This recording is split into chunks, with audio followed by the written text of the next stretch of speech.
black storm coming. See the lightning strike.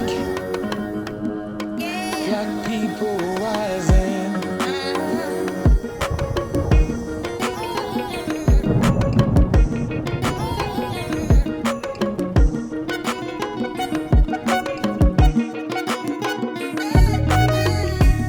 Welcome to another edition of the Umoja Circle. My name is Keith Smokey Johnson. I'd like to welcome you to another discussion. This is part two of a two-part series that I'll be talking about. Before I move forward, I will let you know, for those of you who might be new, the Umoja Circle is an African-centered talk show whose purpose is to correct errors where errors are found and to introduce facts where we find that so many people are working on fiction when it comes to who we are as people of African descent. And I would like to start off with a little short video clip of I did part one of his lecture. There's a few minutes of Dr. Molefi Asante, the great African scholar, and you hear me use the term African-centeredness or African-centric. Well, he's the one who came up with that philosophy also. But he wrote many books, about 70, and he is the chairperson of the African History Department at Temple University. So he knows what he speaks. Great scholar, a world scholar, asked by people in countries all over to do lectures, and I think he was a nice, good person to start part two of the discussion. So listen to what Dr. Asante had to say a little bit. The Homo sapiens who lived in Africa 300,000 years ago until around 70,000 years ago, when there was migration out of Africa. There was not migration. All Homo sapiens didn't leave Africa. Sometimes people say, well, humanity migrated out of Africa. Oh, no, Africa is still the most diverse continent on the face of the earth. The human genetic pool in Africa is more diverse in that one continent than all the rest of the world put together. That's how diverse Africa is. So, and then all the people in Africa, earlier Homo sapiens, didn't leave.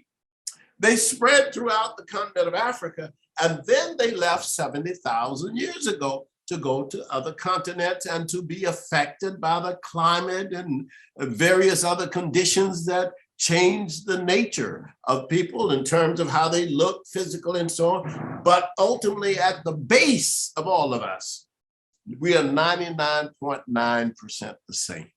Welcome back.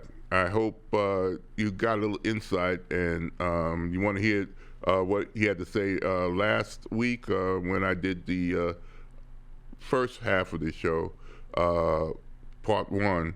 Then you can just find that video. This is part two. So let's begin. Even though I have Dr. Molefi Asante video clip, I'm not going to talk about any of his books, even though he talks about the same thing. I came across this book that I think would also help. It was done by physical anthropologist Robert Wall Sussman. He passed, but he wrote this book. This is him right here.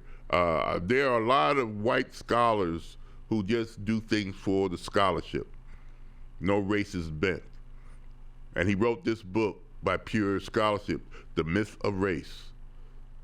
Because that idea of separate races is something that came out of a racist ideology to justify something that was highly humane going on in the 1800s, 1600s, which we would call enslavement, all right? And those who were the founding gave the founding idea of Western thought around that period of time, came with these concepts of separation, inferiority, and superiority, the white man's burden, as Rudyard Kipling poems emphasized in the late 1800s. So I want to talk about that, but I want to talk about this thing here. melanin, or eumelanin as it's called scientifically, and how it came about, and how, like I talked about in the first show, that who I am, who you are, we're called in the scientific world Homo sapiens sapiens, okay? Homo sapiens, which separate us from the other precursors of humankind, the hominids, Australopithecus or Afriensis, which is we might know as Lucy, and some of those. And those go back 7 million, up to the oldest fossil, again, was found in Chad, which is, again, in Africa. Lucy, which was found maybe 3 million years ago, 3 million years old, was found in Kenya.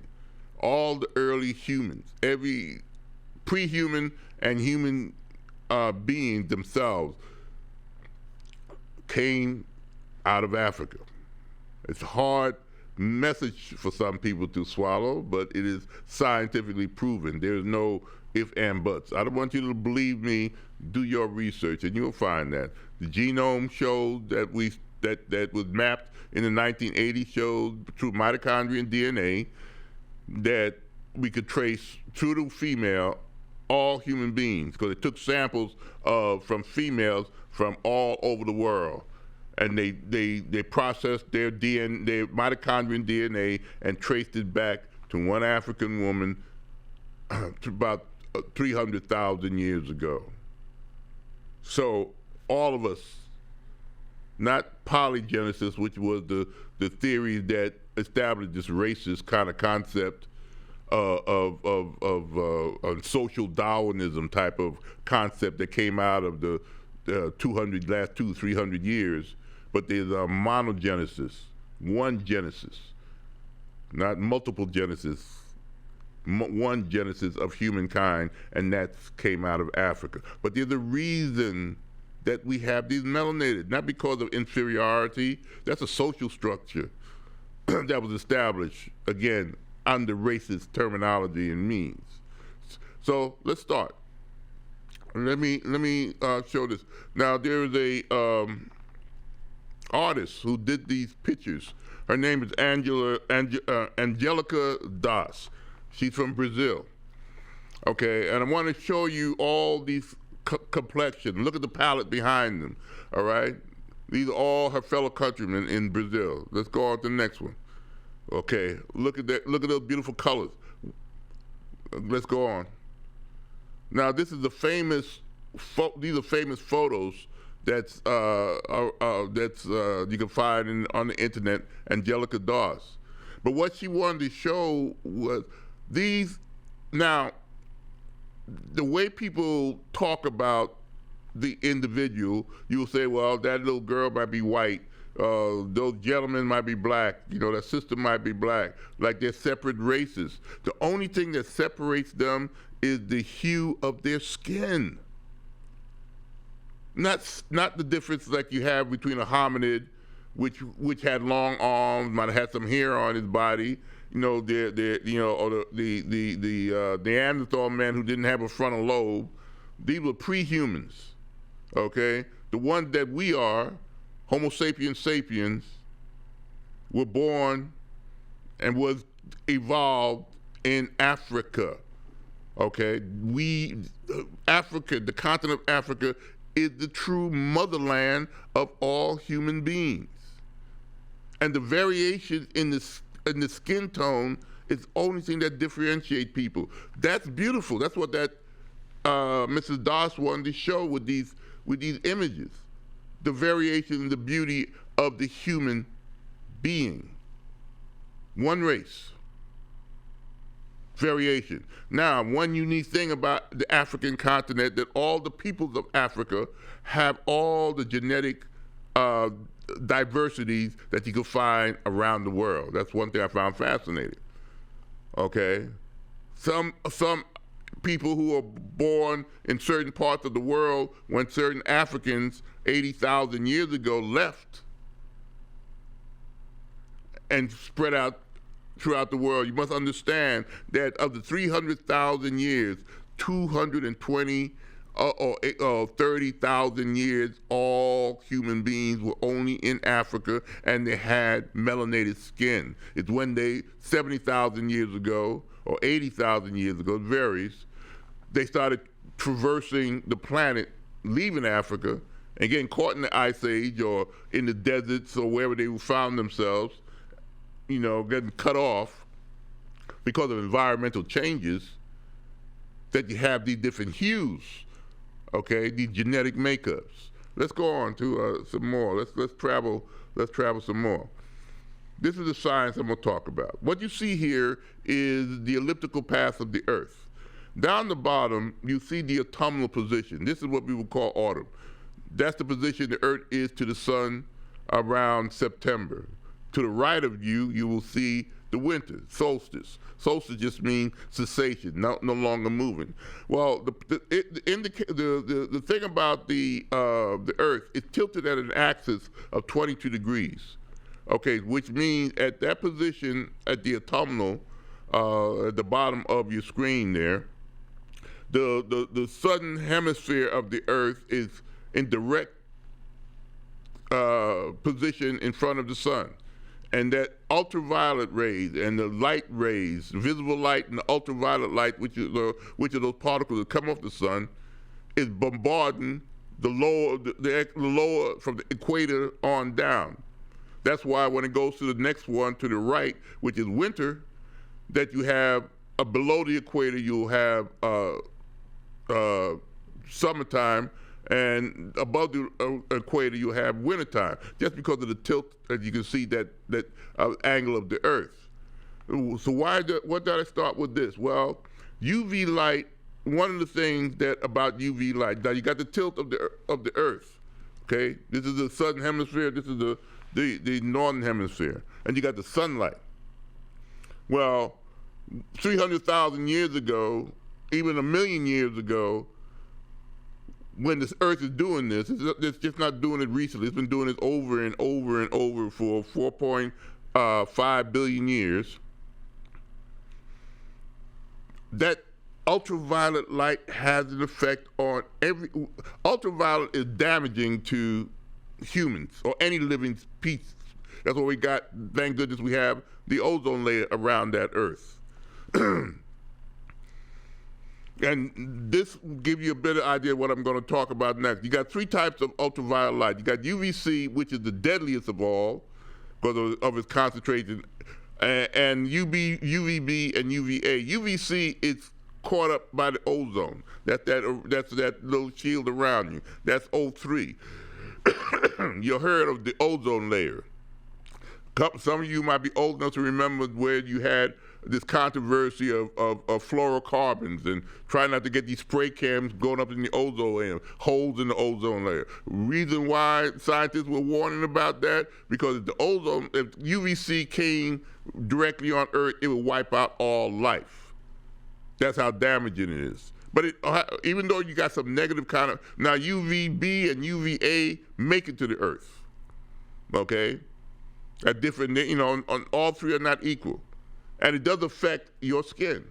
So when early humans develop, you see the position and what the Earth is positioned.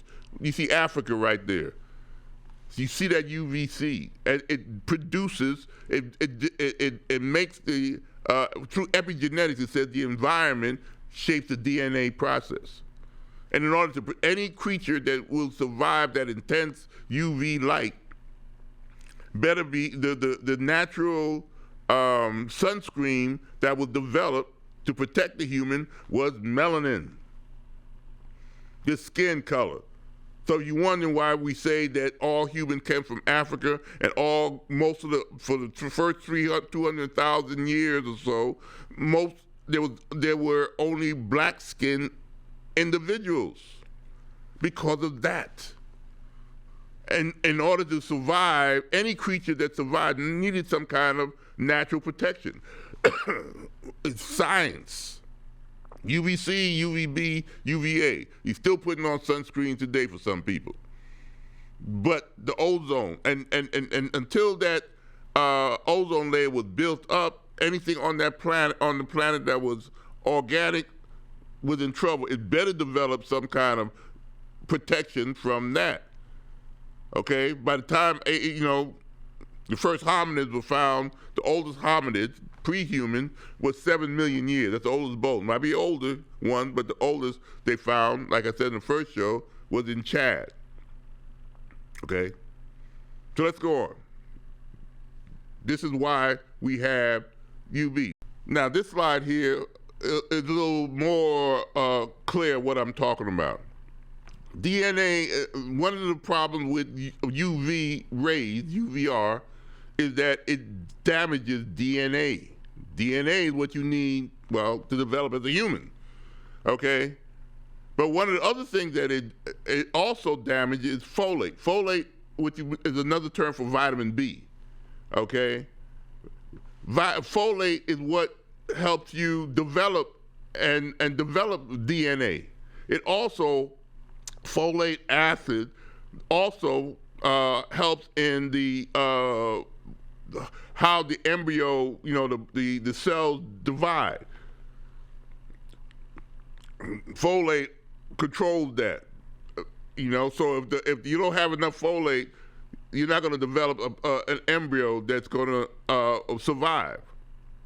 So scientifically, in order for humans to go through the process of birth, first of all, need the DNA to decide what you're going to have and what your body shape is.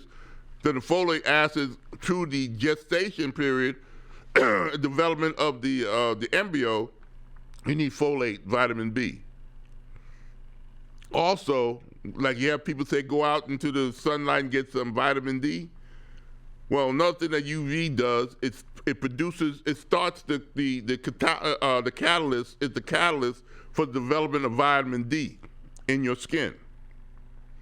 So even though it can destroy you, it is very important in the early development of essential vitamins that you need to be a human.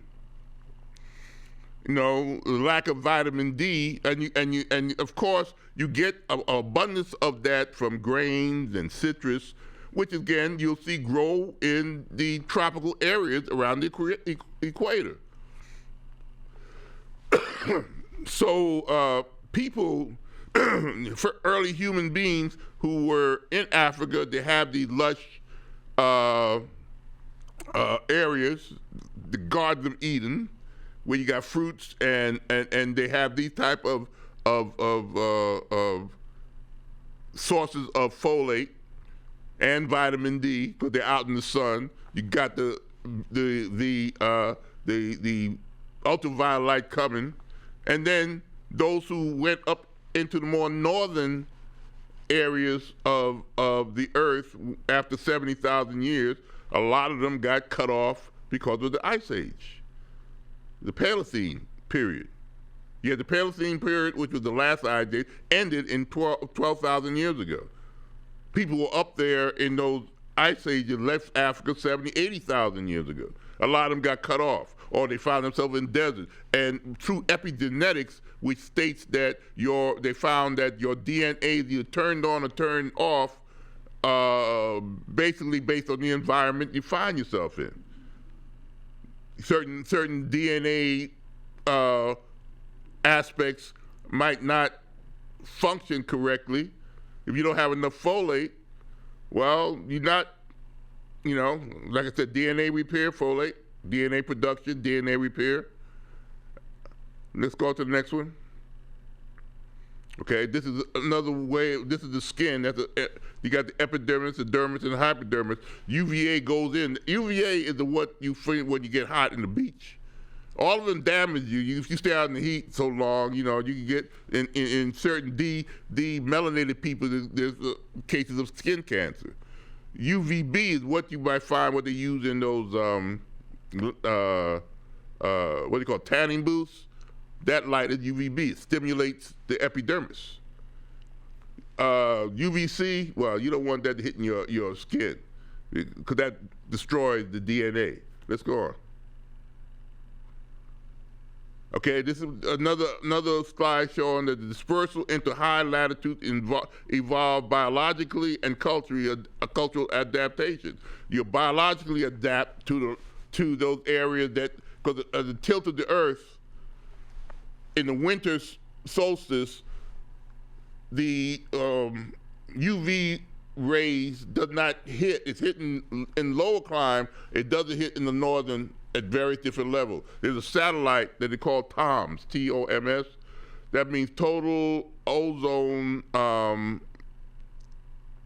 mapping satellite. That's a TOM satellite.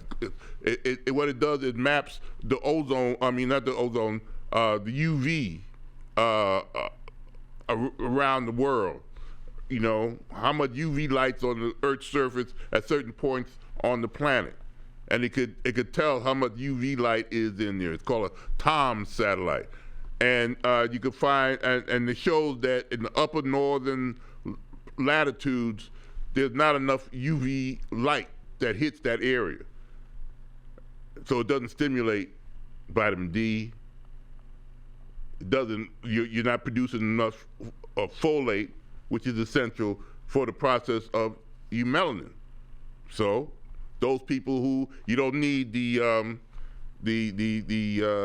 wider nose or the thicker lips that you have in lower climes, you will evolve into people with thinner lips, demelanated.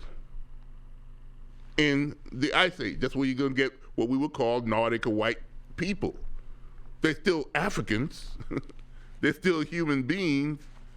And if you teach children at an early age that we all came from Africa, that's the mother of all human beings, and the only difference in our skin tone is because who we descend from. It's not a bad thing.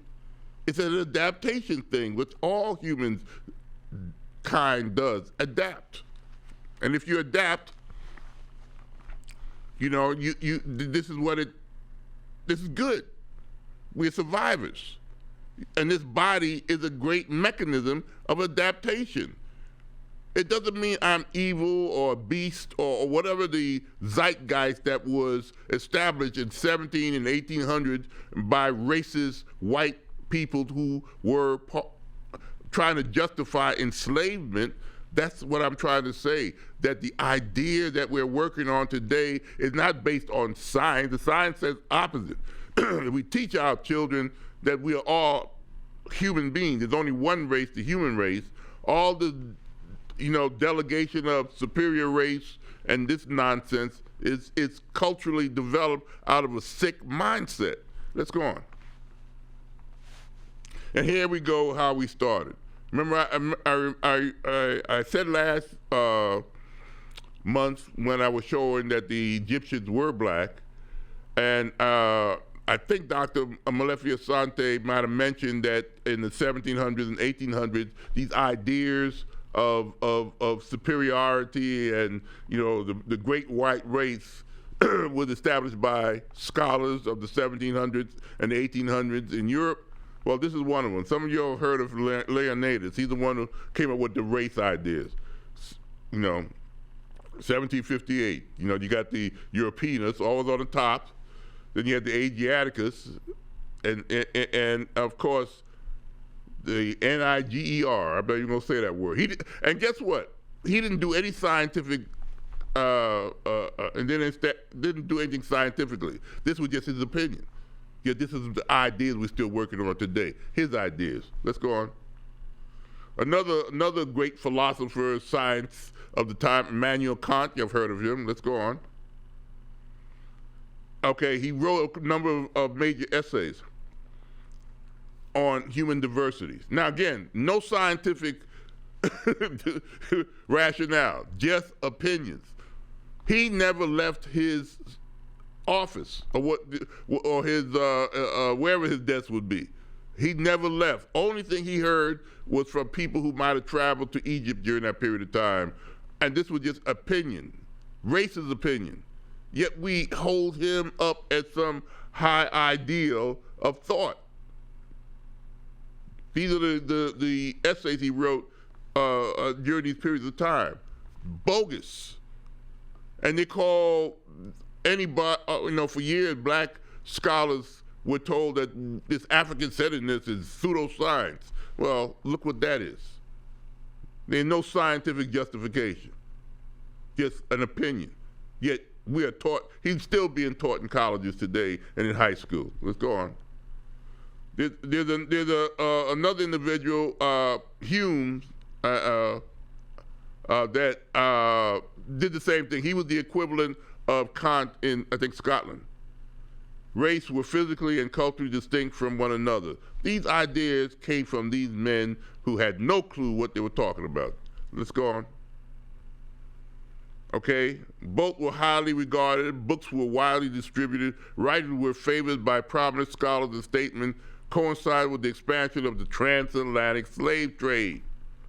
To justify it, I'm not just making this up, it's in books. Let's go on. It's even in biblical books, okay? This is the 1851 Bible that says, what does it say? Defense of slavery. So when I said it was a lot of these ideas came out of racist thoughts, I'm not making up, not hyperbole. I always have receipts when I do this show. This is a book from 1851 that justified. So of course, these guys are going to always say, well, we're savages. That's why we enslaved you. We want to bring you religion. Let's go on. Okay, and then you had the worst case scenario is called eugenics. That was something that came out of social Darwinism that was popular in the early 1900s. That accumulated. That where you get the idea of idiots and women were sterilized because there had to be something wrong with them mentally because they had kids out of wedlock, and normally it were black women who were sterilized in the South. This is the result of what I'm talking about. And I could go on and on and on, but I got to cut. This is what David Hume said. There was never a civilized nation of any complexion other than white. Bogus ideas, racist ideas that we're still working on today. So I had to do this for the ancestors. I had to do this for the ancestors. I had to put my information out there for you to do with what you see, please. Okay? But until next time, I gotta go. Peace, Hotep. Bye-bye.